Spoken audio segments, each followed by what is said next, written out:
Alright, what's up y'all? We are here with the Week 5 PCP Pissheads, Clusterfucks, and Pokemon Draft League recap. I am joined by Pat. What's up, man? It's poppin'. So, as you can see here, we got Chris versus Tim. Highly awaited. Chris is bringing this nifty Z Trick or Treat Gorgeist, which is always fun. And then, you know, when you got the Lele Gallade combo, when you got Galele, I mean, there's walls are going to be broken, you know. But then again, Tim has a Mega Mawile, so anything's possible. Let's see what happens. He's also got the best Pokemon in League format, which is this. Yep. X-Cloud, choice specs every time. Yep. Goes for the Chris knockoff there. overpredicts like a motherfucker. Predicts the switch. I mean, he took a hell of a lot less damage when he knocked off the specs, though. Yeah, true. Very true. Oh. Well. I'm pretty sure he was a little bit bulky as well.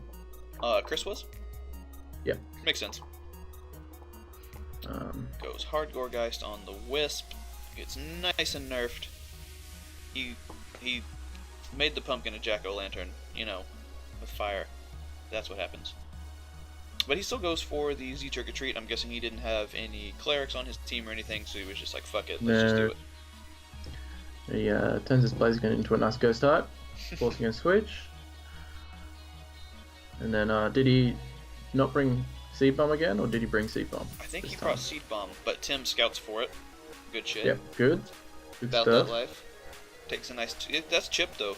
We've seen the importance of Chip over the last few weeks. We certainly have. Bit more Chip just there. And then, Fire Blast actually doesn't kill. I get it. It's a special move from a Blaziken on a +1, but it's always surprising how bulky shit is sometimes. It is, yeah. Like, and we gotta remember Blaziken is like kind of bad.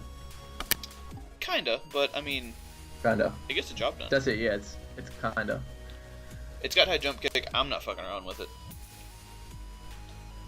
So I guess he was mixed with Fire Blast so that he could handle that Gorgeist. Yep, sure looks like it. Because the Flare Blitz would have been doing, like, just a defensive Gorgeist, the Flare Blitz would have done nothing. Yeah, exactly. So we got some pretty good, like, some good playing on both sides here. Tim learned from Andre last week and has been scouting. Good shit. Yeah, some good solid doubles, which is always good to see. Obviously, we know Chris has got it. Calm Mind Raikal does, yeah, just a titload and a half to Rotom, but so he was obviously just playing for the Hydro Miss there, which is fair enough. Yep. That thing is 70%, so.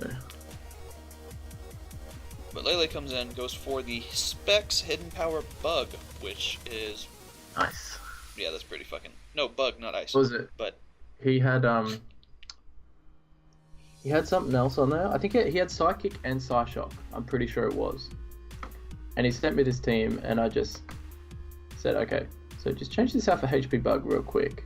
And he's like, oh my god, I can't believe I didn't think of that. Yeah, cool. Yep, so Blaziken does go down to the close combat, but at least he's not a +2. Could always be worse. It's always good when a Blaziken is not a +2. Or a, Gallade. But he... Just anything that's not on your team. Fair enough.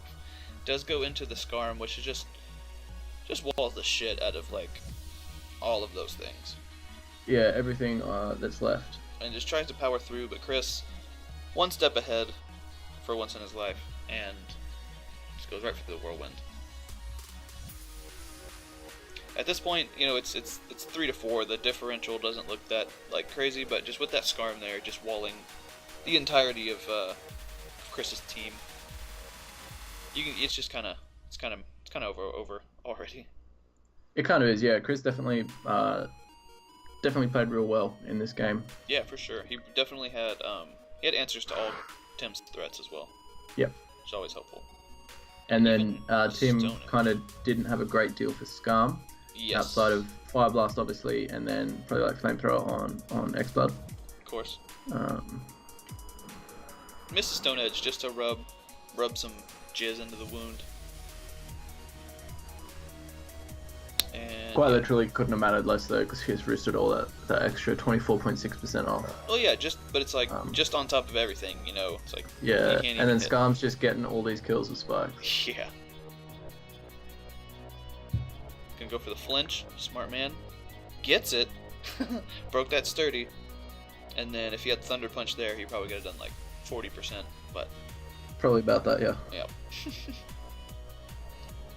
Onion gets whirlwinded in. Probably bulky as shit, but yeah, Chris doesn't have to necessarily try very hard to play around it. No, he doesn't at all. Does go hard Lele though. On the protect, so fair enough. Lele's one of those Pokemon that every time I see someone go hard into it, I'm like, no, don't. Like, that's win con, don't. Yeah, never go hard Lele, unless it's on a fighting move. Yeah, straight up. But Chris does take that one, 4-0. Good game to both of them. It's just, Tim just really had trouble breaking the Skarmory, and it just got to set up all 3 layers of spikes and whirlwind everything around. And it was just a huge problem for Tim. Definitely, yeah. MVP definitely Skarm on that one. Yeah, Skarm did well, which I don't like to see. Still didn't have as many kills as some things that I can think of, but anyways. Fuck Gliscor. Next we have Reaper, aka Sean, versus GarchompTheGod, aka Austin.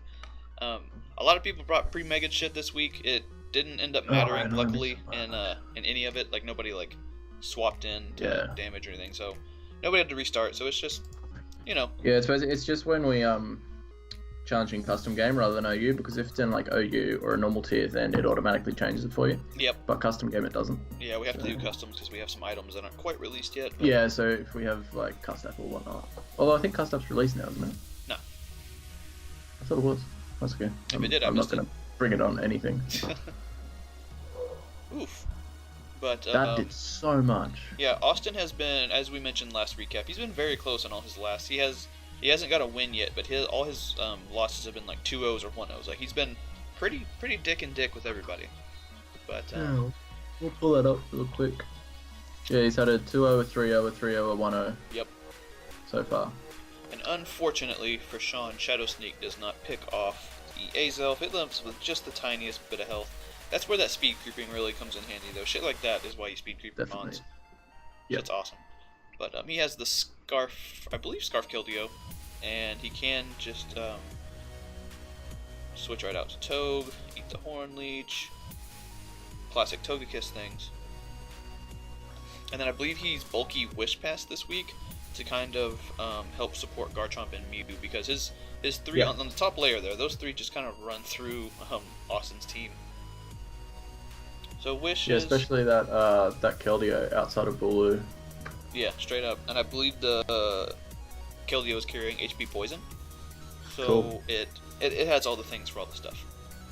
And then we see there, crit Ancient Power does 6 dick loads to Mew. That does so much. And it kind of reveals to be, even though it was a crit and kind of throws off your calc a little bit, it does reveal himself to be Specs. But... And then, yeah, Sean's got to kind of steer away from this Genesis Supernova every week. I mean, it has done work every other week except this one. I think he needed a nasty plot there. Nasty plot or like agility and like Titanium Z would have been cool, because that would have killed off the Bronzong as well. Mm-hmm. Probably. Yeah, so like Z Focus Blast or something, then. And unfortunately, overpredicts and goes for the HP Poison on the incoming Bulu, but a T-Tar at that little health dies to Hazard, so I don't know if he would switch out there. Yeah, exactly.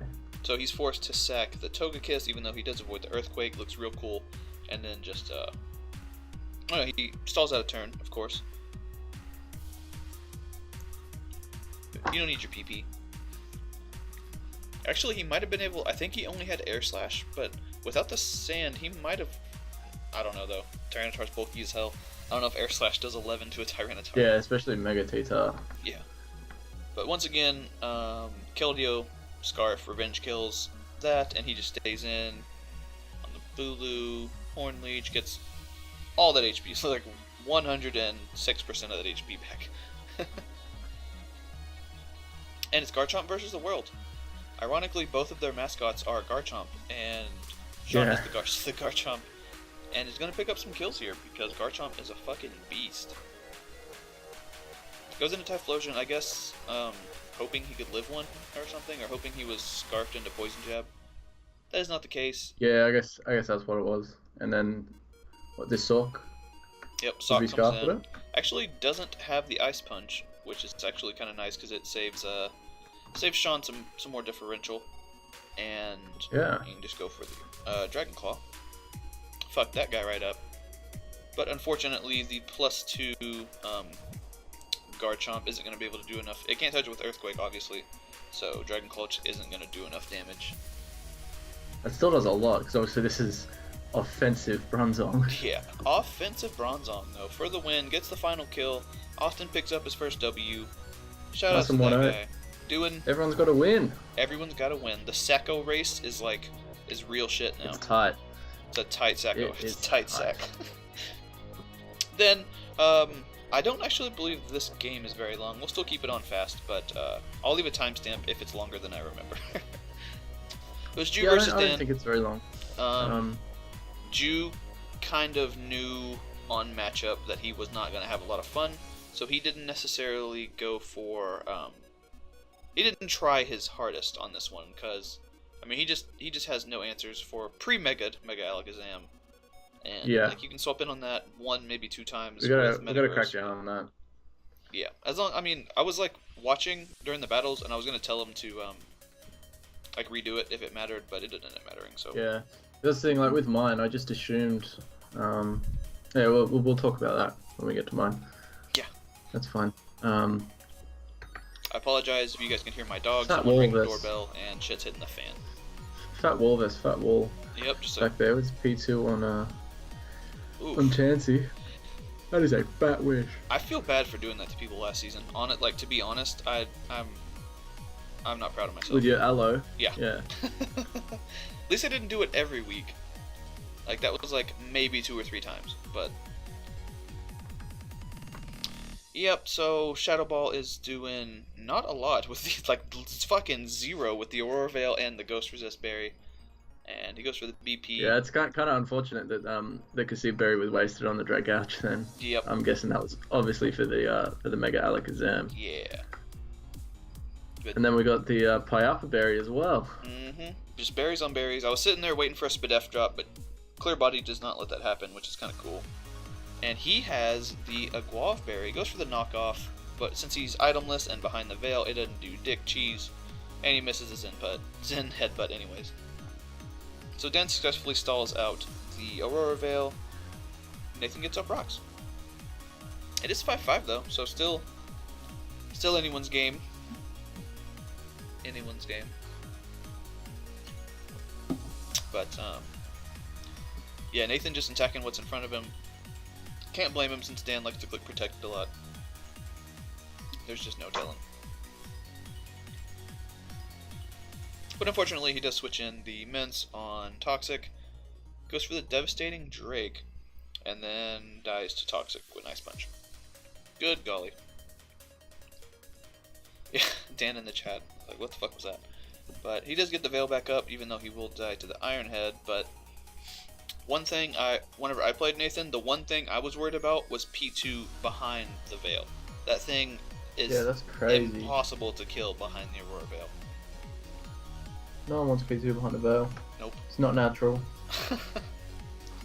But, yeah, Metagross here doesn't actually have the coverage for Registeel, so he just kind of forced his in headbutt, flinch it, and then die to Hail. But, hey, he knocked out another Mon, so at least he's saving a little bit of differential here, you know.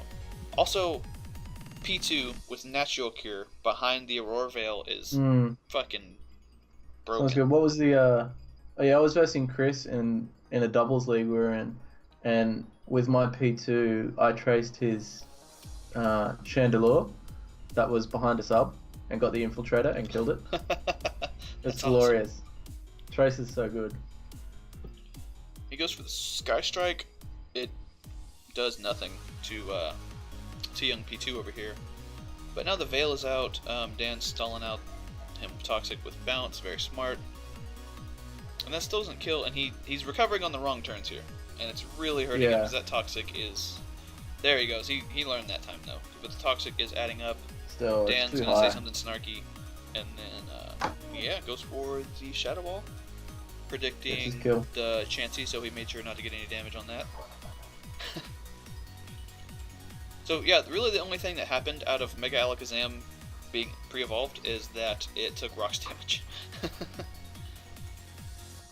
And Nathan, just a bit of a fun set. He had Curse Venusaur, which was actually pretty effective in Season 1 of the PCP, but here versus Mega Alakazam, yeah, none of that. No Venusaur is no Venusaur is good against the Mega Alakazam team. Right.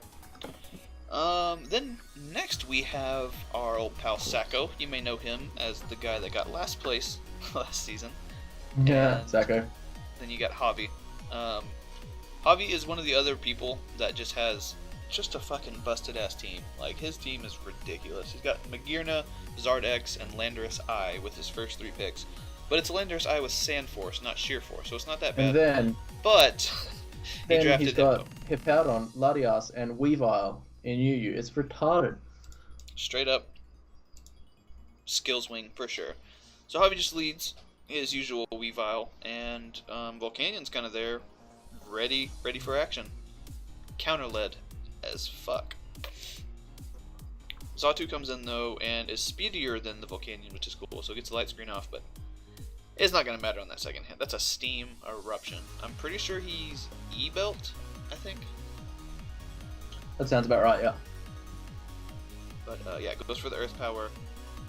Not quite a 2-hit KO, so Javi does go for the Flame Charge. Just setting up in this man's face. It's the only person I've ever seen set up in front of a Volcanion, like, ever. It's one of those things that doesn't happen. Usually there's like no Pokemon that lives 2 from Volcanion, except for Bulky Zard behind Light Screen. Yeah, obviously. And yep, we got Mega Scizor versus Hippo. Light Screen doesn't matter. Bullet Punch actually does a decent amount. I don't believe he was offensive Scizor at all. I'm pretty sure he's bulky SD. Bulky SD, yeah. But nice Fire Fang tech there. clean 50 on the Fire Fang. That's what I love about Scizor, is like in its Mega form, even like the Fire Fangs from random stuff and then like Hidden Power Fires from like uninvested stuff, they never do enough to 2-hit KO, and that shit is just hilarious to me. But he reveals the Shuka, so he's able to live 3 hits and get up some T-Spikes, which is really going to hurt Javi's team.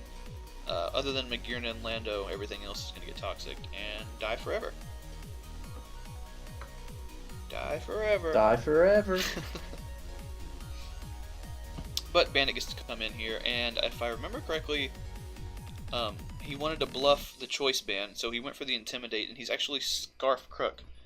And it does actually seem to work here, because Javi's forced to sack his Lando once again.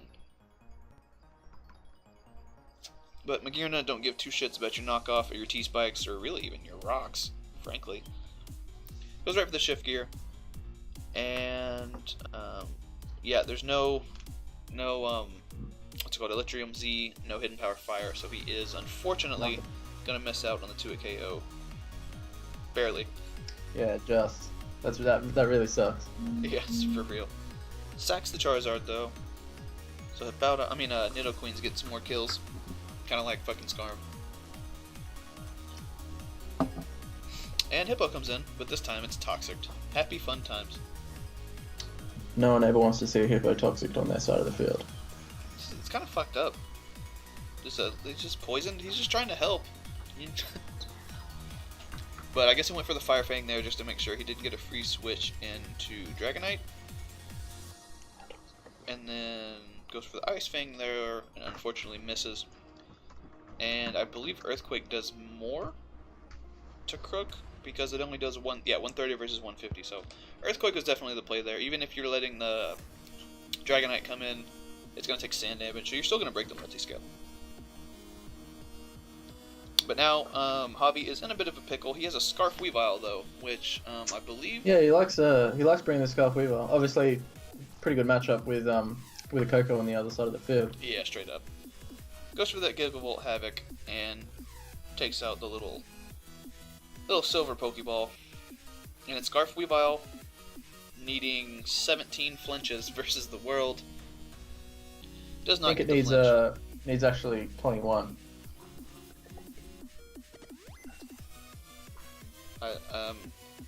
Yeah.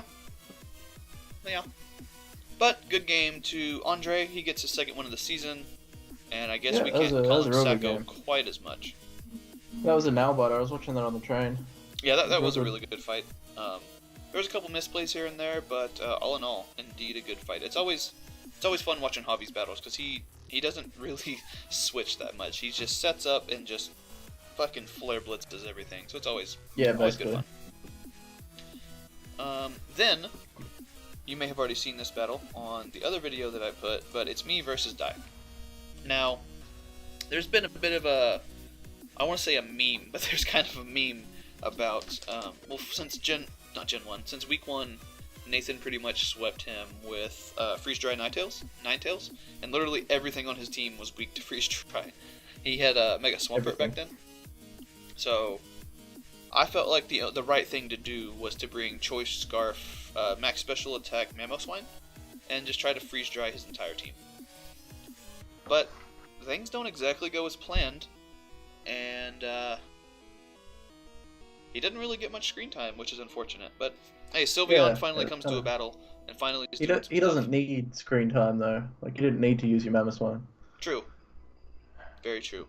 He's already on the kill leaderboard. I guess he's taking a week off. I don't know. But yeah, Sylveon is actually very good versus Dye's team. Unless he's like SD Z Stone Edge, fucking Kabutops, he's not killing me. I'm max defense, bold, and that Fatal HP stat helps out a lot. Do have the wish. He dies to rocks. Actually traded for Torkoal 2 weeks ago, whatever. So I got Torkoal, which is, I didn't even mean it to be for Dye. I just wanted a fire type, but it's super convenient. That can set the weather to whatever I want it to be. So just to make sure Kartana dies to HP fires and stuff, just want to try to help them out a little bit. But I would have died there to offensive Earthquake, or I was assuming like Supersonic Sky Strike was coming. But he was Yachi, and I don't die, so he does just revenge me with the Goodra, who is sneakily faster than you'd think. He's like basically 80 or 85. He's a fat little dragon. He shouldn't be that fast. But I really do like his Altaria set. Agility makes it to where he's, I assume, faster than Scarf Kartana. So I have to go and kill him with Mamoswine.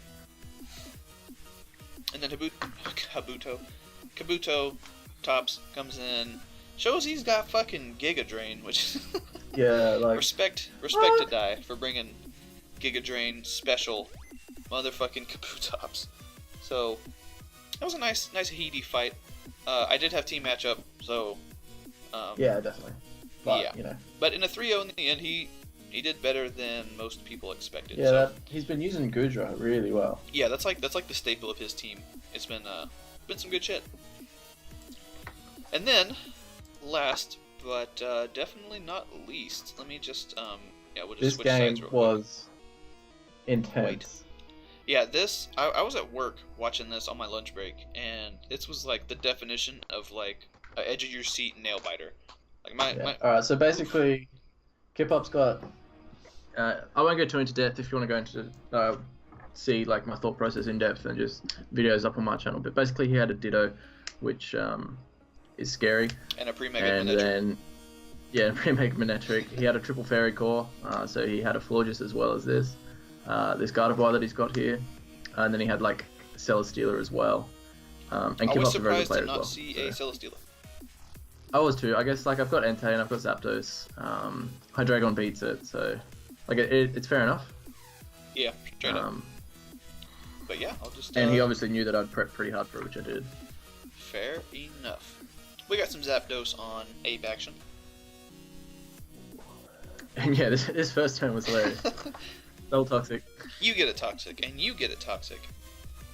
Yeah, because okay, so my thinking there, you want to pause it for a sec? That's just something I do want to talk about. Is we'll talk about that as well. Is I thought his Manectric was pre-mega, which it should have been. So that's the only reason why I didn't click Volt Switch there, because he's been pretty good about just going out into Manectric and getting the lightning rod boost, which I obviously pretty heavily predicted him to do there, but it didn't really matter because he was post mega anyway, pre-mega, whatever, he was already mega'd. So I couldn't really click Volt Switch there. Yep, fair enough. And yeah, then the Inferno Overdrive, that was a high to, like mid to high roll to kill me from that with my investment, so that was real nice. Living. Does do a shitload though, good god. Yeah, it does a lot. And that was good because it meant that, obviously, that he wasn't Scarf, which is very good for my team. Yeah, for real. And we got, now it's Zapdos versus Zapdos. And yeah, I would have, obviously Volt Switch there, but can't. Yep. But... just go in, I can eat that up all day, get a nice Mirror Coat off, do a butt ton to this Serena. She ain't thick no more. No. And then just go straight into Entei on the U-turn. Makes a good play, yeah, definitely. Almost got the counter chip with U-turn, but...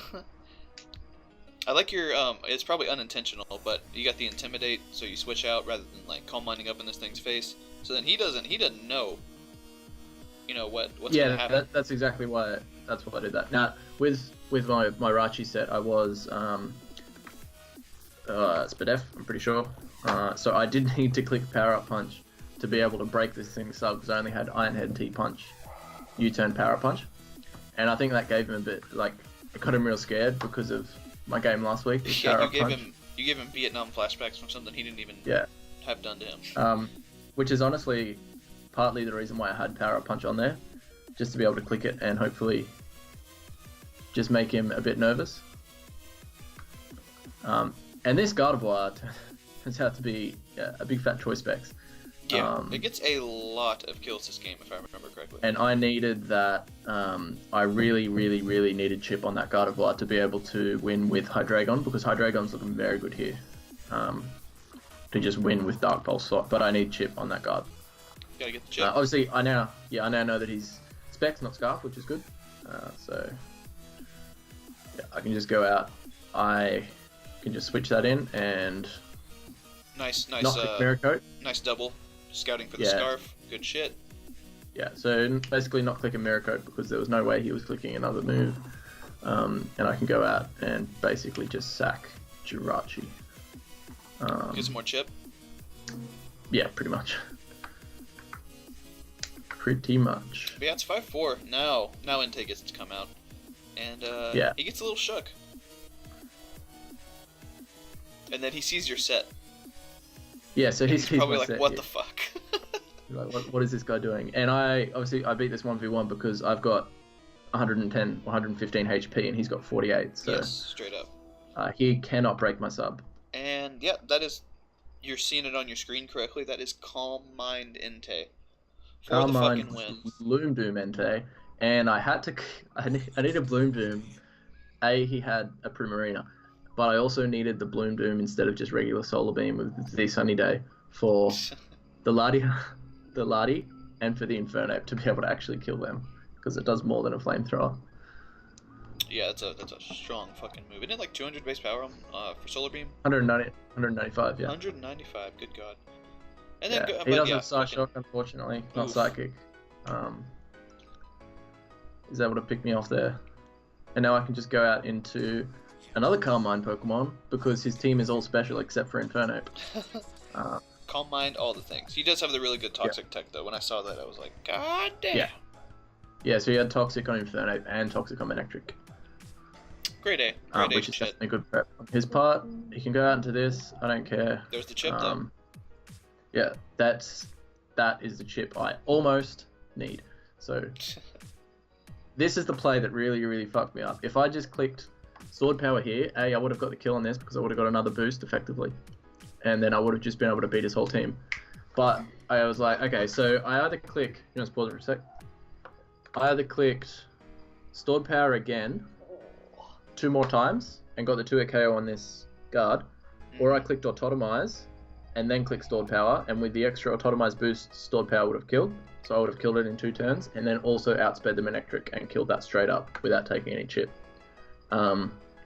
So it was definitely the play on my end, but he does come out with the trick tech, Yep. and he's able to completely 100% nerf my Necrozma. Which is just unfortunate as hell. Great play on his part and great Yeah, great bring. 100%. Really, like, good God.